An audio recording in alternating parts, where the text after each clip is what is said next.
Robert is an Associate Director for the American Petroleum Institute in Ohio. In his current role, he collaborates with industry leaders to develop and implement API Ohio's legislative and regulatory priorities at the Ohio State House and among executive agencies.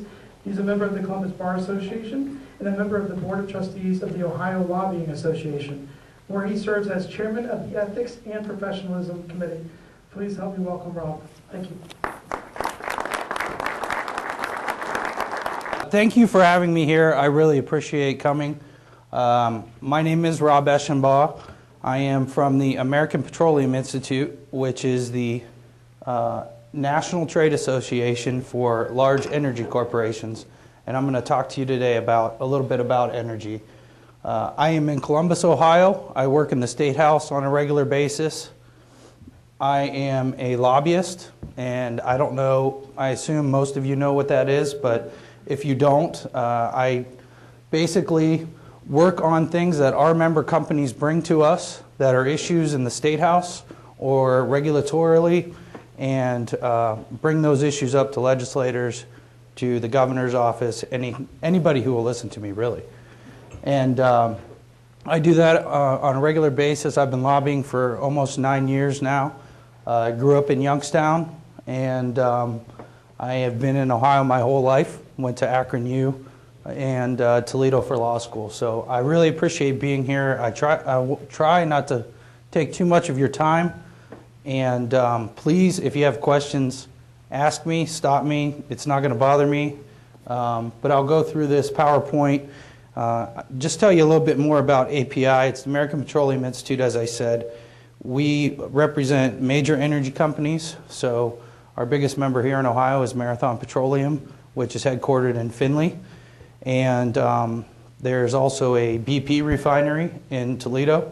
Marathon has a refinery in Canton, and there are 4 refineries in Ohio, and API is the only national organization that represents all aspects of the oil and gas industry, from the upstream, which is the exploration part of it, where they go dig in the ground, get it out of there, which I'm going to talk a little bit about later, to the midstream pipeline. We have companies like Enbridge and Spectra Energy are part of our membership here in Ohio. And then the refining side, and that would be with BP and Marathon, as I said. And also Speedway is wholly owned by Marathon, so just next to you guys.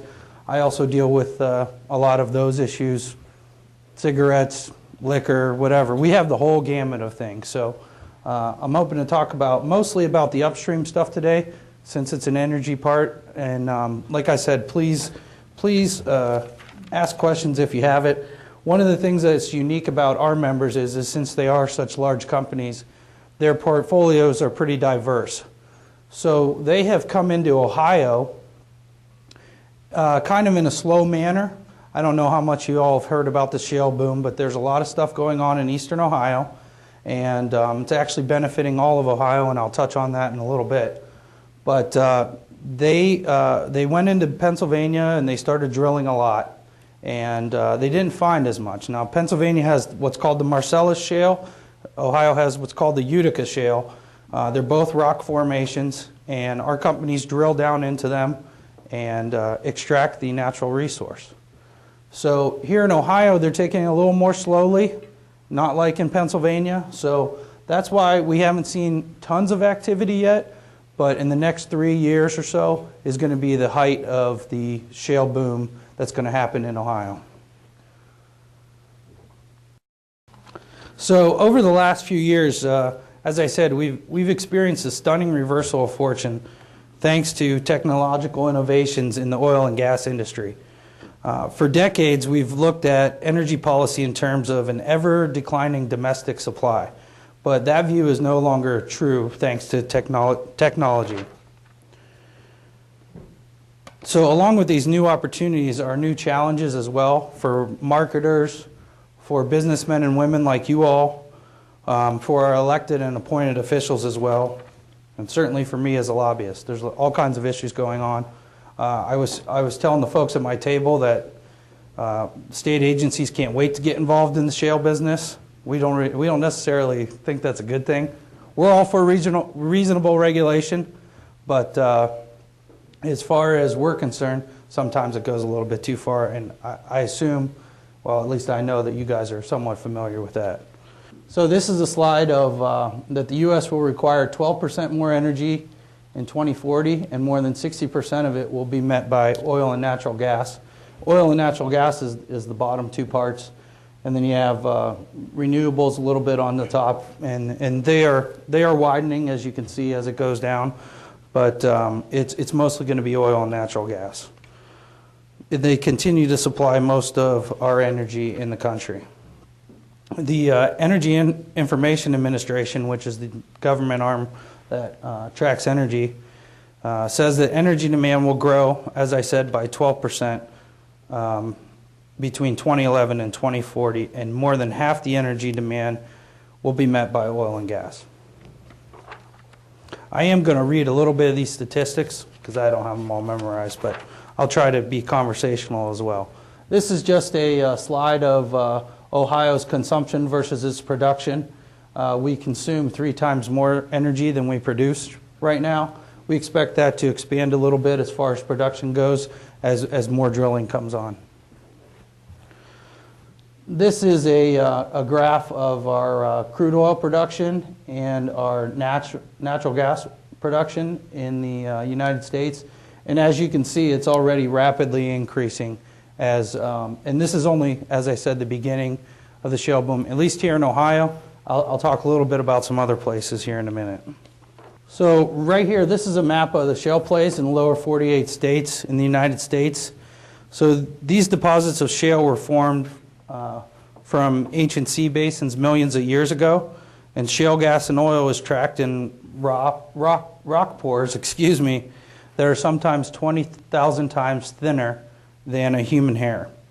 And although we've known about this resource for many years, the oil and natural gas that was trapped in the rocks, we didn't have the technology until recently to extract it.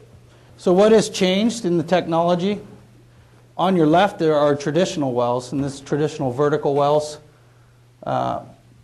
This has been done in Ohio since the 1800s. We have many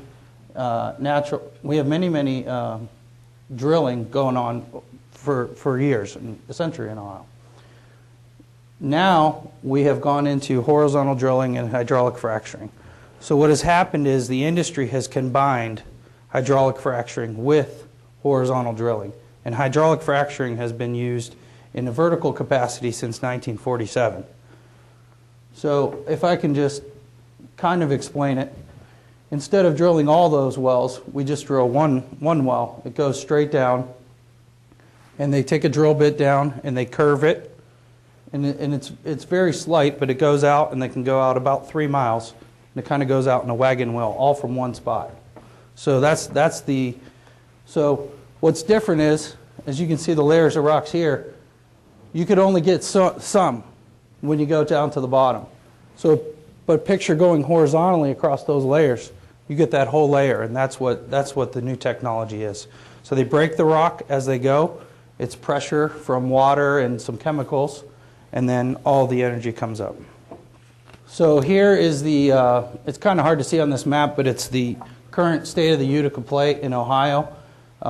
It's about half of Ohio where we have some play, and there's been 935 permits issued as of last week.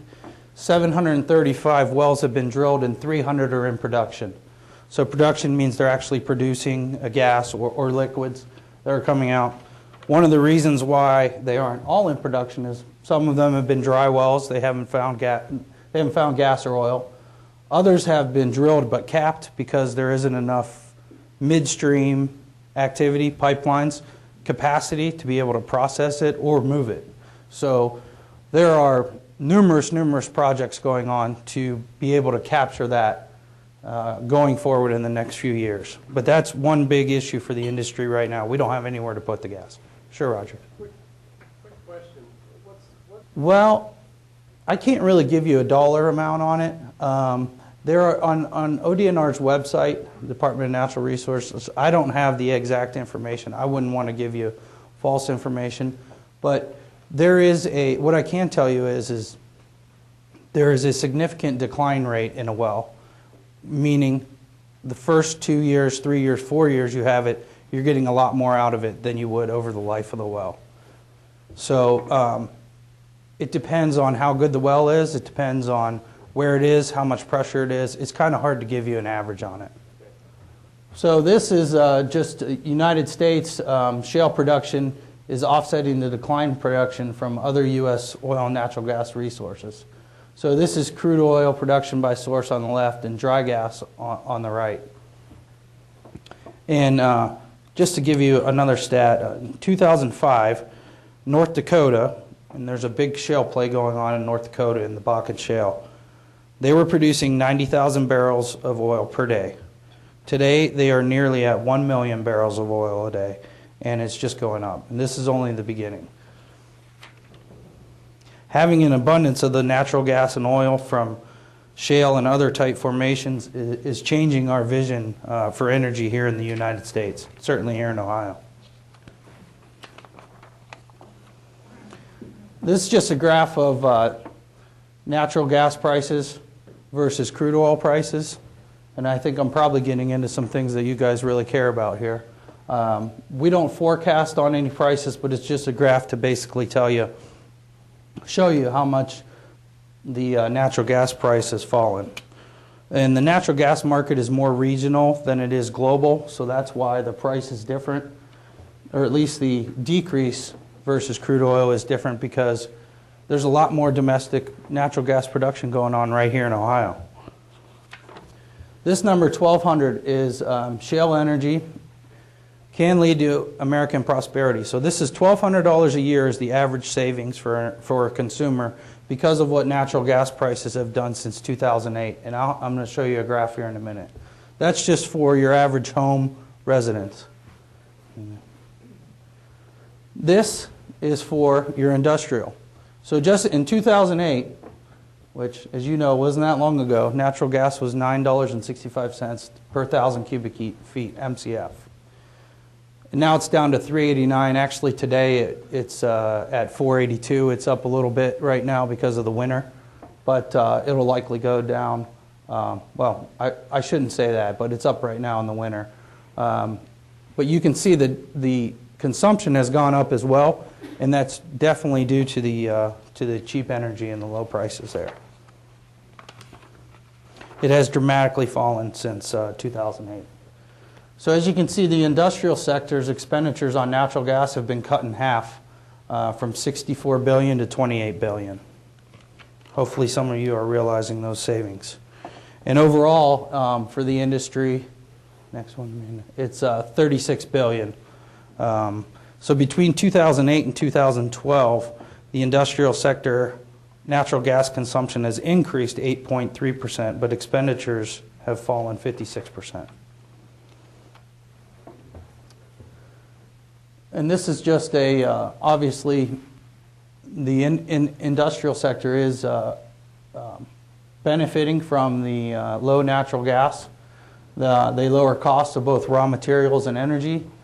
Chemical and fertilizer facilities are seeing increased utilization, and energy-intensive industries can be more competitive in the global market because of the cheap source of energy, the cheaper source of energy. So it's not only good for the industry. As you see here, it's projected to be $35 billion in savings by 2035. But it's not only good for the industry, but it's also good for Ohio overall.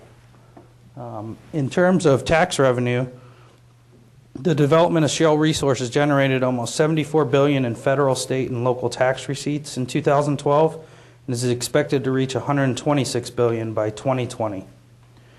And on a cumulative basis, that's $1.6 trillion in tax revenues between 2011 and 2025. Now that's nationally. So here in Ohio, it would be, it's going to be about $8.5 billion in 2035, as far as tax revenue goes. And this is just a slide that kind of completes that thought. The 58 with the federal, 58 billion with the federal, and 120 with the state and local. So what about jobs? What kind of impact is the industry having on jobs here in Ohio? So having an abundant, clean-burning, domestic, reliable sources of natural gas to meet affordable and more stable prices means more jobs.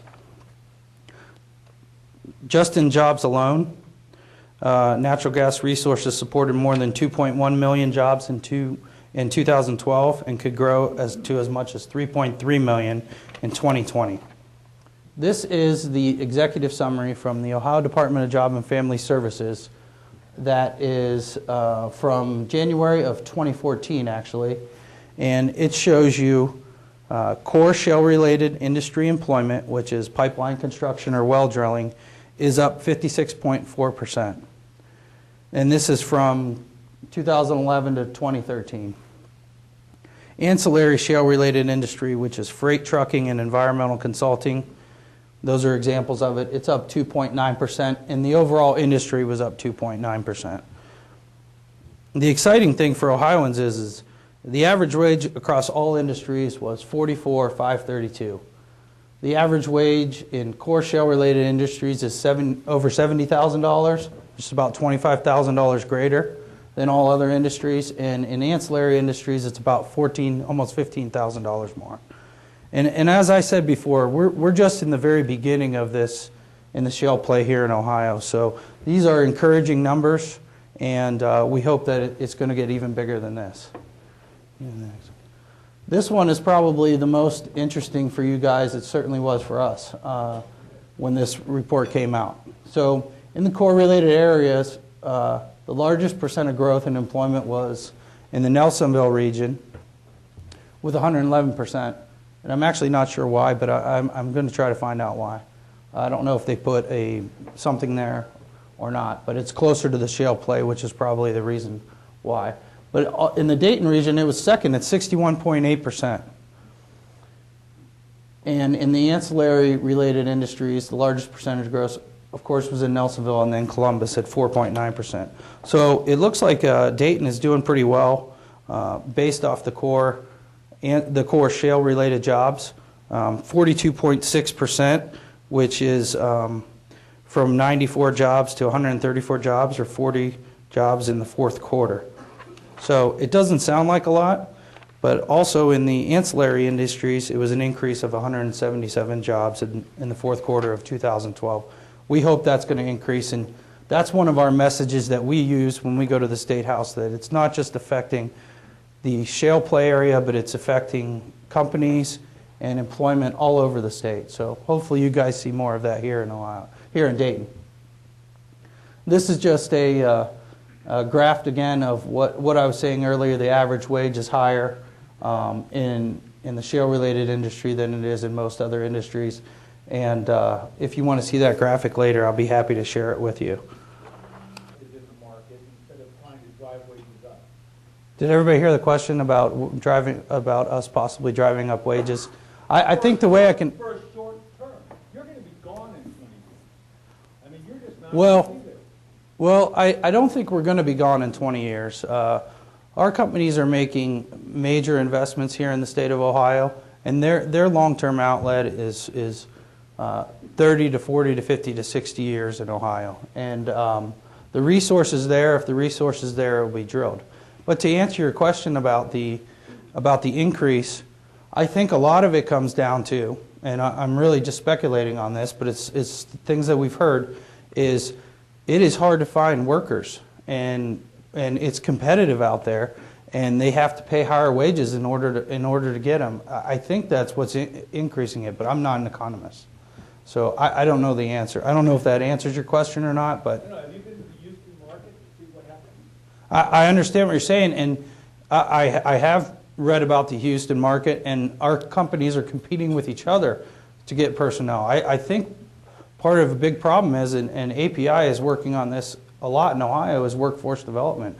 We don't have enough people to do what we need to do, and I was talking to everybody at the table today. That's certainly a priority for our members, and it's a big priority here in Ohio because of basically the uneducated workforce, or a workforce that doesn't want to work. So this is just direct jobs that we've seen over the last few years.